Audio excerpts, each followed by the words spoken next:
وعلیکم السلام ورحمۃ اللہ وبرکاتہ۔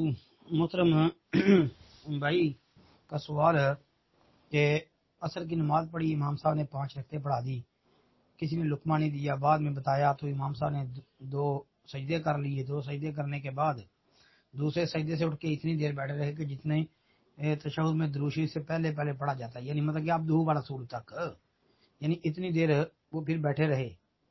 تو کہتے ہیں اس کا سنت طریقہ کیا ہے؟ محترم بھائی سنت طریقہ یہی تھا کہ جب امام صاحب کو بعد میں بتایا گیا، امام صاحب نے صاحب کے سجدے کر لیے، تو صاحب کے سجدے کر کے دوسرے سجدے سے اٹھ کے فوراً سلام پھیر دینا ہے، کیونکہ سجدہ صاحب کرنے کے بعد جب صاحب کے سجدے کیے جاتے ہیں تو دوسرے سجدے سے اٹھ کے سلام پھیر دینا چاہیے، پھر دوبارہ مزید تشہد نہیں پڑھنا چاہیے۔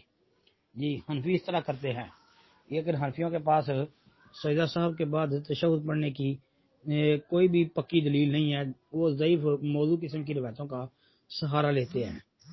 تو لہذا امام صاحب نے یہ تو غلط کام کر دیا نا کہ دوسرے سجدے سے اٹھ کے تشہد پڑھنا شروع کر دیا، لیکن یہ طریقہ غلط ہے۔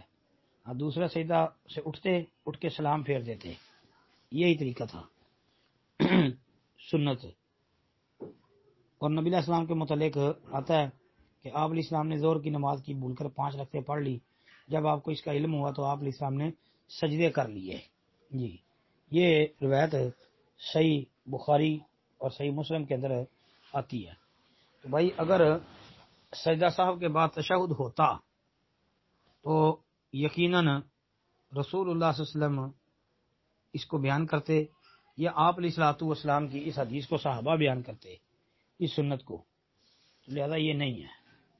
حنفی جو ہیں وہ صاحب کے سجدوں کے بعد تشہد کے قائل ہیں، لیکن اس ضمن میں کوئی روایت پایا ثبوت کو نہیں پہنچتی۔ جو اس بارے میں روایتیں پیش کی جاتی ہیں وہ بھائی کوئی بھی پایا ثبوت کو نہیں پہنچتی۔ جی السلام علیکم ورحمۃ اللہ۔